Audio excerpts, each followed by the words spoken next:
Lige nu putter vi tusindvis af RFID-tags på alle kvarterhaner i hele Københavnsområdet og linker al informationen op på vores vedligeholdelsessystem.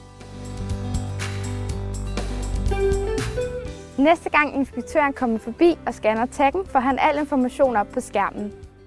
Appen guider ham så igennem de forskellige testprocedurer og registrerer samtidig det hele i systemet.